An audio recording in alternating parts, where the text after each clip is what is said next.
Number 1, Ramayan कालीन हवाई अड्डे। जितना हम रामायण को भारत में मानते हैं उतना या फिर कहूं कि उससे भी ज्यादा श्रीलंका में माना जाता है। और इसीलिए श्रीलंका में रामायण अनुसंधान टीम ने रावण के रामायण काल के 4 हवाई अड्डे खोजने का दावा किया है। पिछले 9 वर्षों से यह ऑर्गेनाइजेशन श्रीलंका के कोने कोने की छानबीन कर रही थी। यहाँ उन्हें कई जानकारी और अवशेष मिले, परंतु 4 सालों में लंका के दुर्गम स्थानों की खोज के कारण रावण के 4 हवाई अड्डे हाथ लगे। रामायण अनुसंधान टीम के अध्यक्ष अशोक कैंट का कहना है कि रामायण की लंका वास्तव में श्रीलंका की है। यहाँ उसानगोड़ा, गुरुलोपोथा, तोतुपोलाकंदा और वरियापोला नामक 4 हवाई अड्डे मिले हैं और इन्हें हवाई अड्डों से रावण पुष्पक विमान को आसमान में उड़ाता होगा। और यह हवाई अड्डे न सिर्फ ये बताते हैं कि रामायण सच में हुई थी, पर यह भी बताते हैं कि उसमें लिखी गई सारी बातें जिन पर हमें यकीन नहीं होता वो भी सच हैं। नंबर 2, रावण का महल। रामायण के अनुसार रावण सोने की लंका में रहा करता था जिसे हनुमान जी ने जला दिया था। श्रीलंकन गवर्नमेंट को श्रीलंका में एक ऐसा महल मिला है और यह दावा है कि यह महल रामायण काल का है। इस महल से कई सीक्रेट रास्ते निकलते हैं जो उस महल को शहर के अलग अलग जगह से जोड़ता है। लेकिन जब रिसर्च टीम ने इन पर रिसर्च की तो पता चला कि गुफाएं नेचुरल नहीं बल्कि किसी समय ने इंसानों द्वारा बनाया गया था। श्रीलंकन हिस्ट्री के अनुसार रावण शहर के अलग अलग हिस्सों में अचानक से ही प्रकट हो जाया करता था और पलक झपकते ही उन हिस्सों से गायब होकर अपने महल में पहुंच जाता था। इसलिए जानकारों का मानना है कि रावण इन्हीं गुप्त रास्तों का इस्तेमाल किया करता था। अब इतने बड़े एविडेंस को हम कैसे नकार सकते हैं। नंबर 3, अशोक वाटिका के सबूत। रामायण के अनुसार रावण ने माता सीता का हरण करके उन्हें अशोक वाटिका के अंदर रखा था। कहा जाता है कि अशोक वाटिका रावण का सबसे पसंदीदा स्थान था। ये जगह इतनी रहस्यमयी थी कि हनुमान जी इसे आसानी से ढूंढ नहीं पाए थे। मगर हैरानी की बात तो यह है कि वह अशोक वाटिका आज भी श्रीलंका में मौजूद है। ऐसा माना जाता कि एलिया पर्वत की एक गुफा में माता सीता को रखा गया था जिसे सीता एलिया नाम से जाना जाता है। यहाँ सीता माता का एक मंदिर भी है जिसे विरांग टोक कहते हैं और वही आंगना से 10 किलोमीटर की दूरी पर है। यहीं पर सीता जी का अपहरण कर पुष्पक विमान को उतारा गया था। मगर यहाँ पर जिस बात ने सबसे ज्यादा चौंकाया वो यहाँ मौजूद पेड़ हैं। रामायण ग्रंथ में इस बात का जिक्र मिलता है कि अशोक वाटिका में अशोक के वृक्ष बहुत ज्यादा थे, इसलिए इसका नाम अशोक वाटिका रखा गया था। अब जैसा रामायण में इस वाटिका के बारे में कहा गया था वैसा आज यह गार्डन है जो कि इसे हम रामायण कालीन एक सबूत मान सकते हैं। नंबर 4, द्रोणगिरी पर्वत। दोस्तों, रामायण में लिखा हुआ है कि युद्ध में जब मेघनाद द्वारा लक्ष्मण जी मूर्छित हो गए थे, उनकी जान बचाने के लिए संजीवनी बूटी की जरूरत पड़ी, जिसके लिए जड़ी बूटी लाने का जिम्मा हनुमान जी को दिया गया था। तब हनुमान जी संजीवनी बूटी लाने के लिए द्रोणगिरी पर्वत पर गए थे। हनुमान जी को जब संजीवनी बूटी का पता नहीं चला तो वह द्रोणगिरी पहाड़ के एक टुकड़े को ही उठाकर ले आए। मान्यताओं के अनुसार ये वही पहाड़ है जो आज भी वहां पर मौजूद है।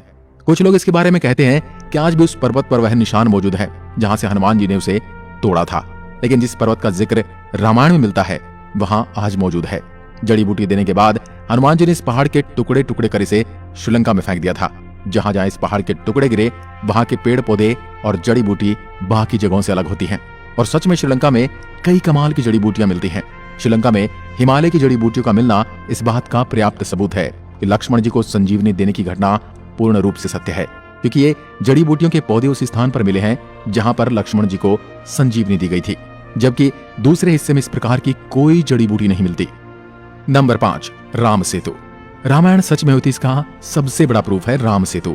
राम सेतु को एडम्स ब्रिज भी कहा जाता है और इसके बारे में पक्का सबूत तब मिल गया जब नासा ने सैटेलाइट तस्वीरें जारी की। पैसिफिक ओशियन की तस्वीर में कुछ ऐसा था जिसे देखकर वैज्ञानिक भी हैरान रह गए। पैसिफिक ओशियन के हिस्से में साफ तौर से पत्थरों की एक लाइन बनी हुई नजर आ रही थी। जब वैज्ञानिकों ने इसे तस्वीर पर ज्यादा स्टडी की तो पता चला कि ये पत्थरों से बनी लाइन है।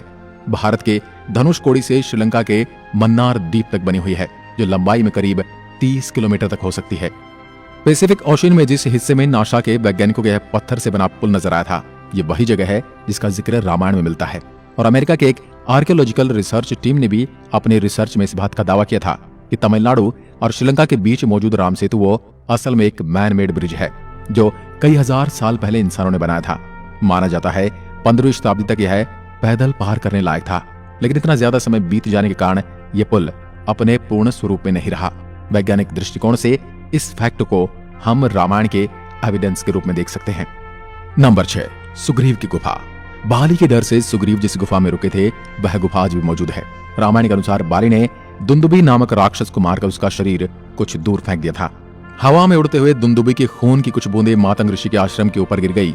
ऋषि ने अपने तप के बल से जान लिया कि किसकी हरकत है।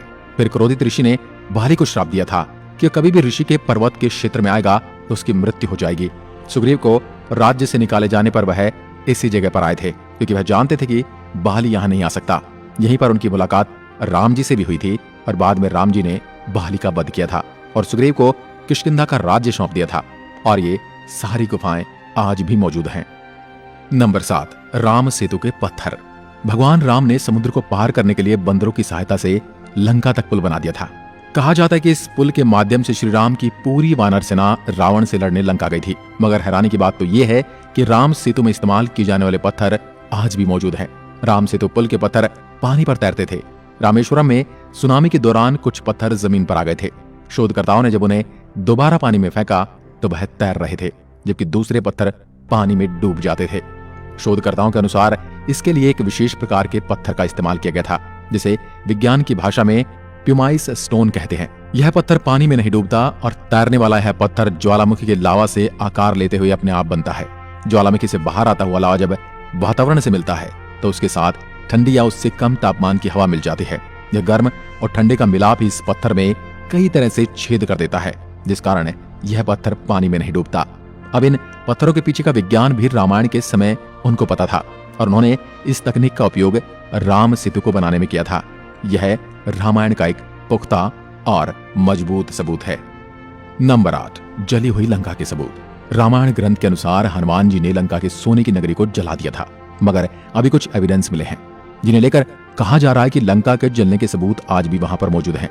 जिस जगह पर श्रीलंका को जलाया गया था वहां की मिट्टी आज भी काली है, जबकि उसके आसपास की मिट्टी का रंग वैसा ही है जैसा कि नॉर्मली मिट्टी का होना चाहिए। बस इतने से इलाके में ही काली मिट्टी मौजूद है, जो कि जली हुई लंका के सबूत को बताती है। इस बात को भी हम एक इत्तेफाक कहकर टाल नहीं सकते। अब जब आपको इतने सारे प्रूफ दिए जा रहे हैं, यहाँ तक इतने सारे प्रूफ कोई इत्तेफाक नहीं हो सकते, तो इसलिए यही साबित होता है कि रामायण सच में घटित हुई थी। आपका क्या विचार है, हमें कमेंट में लिखकर जरूर बताएं।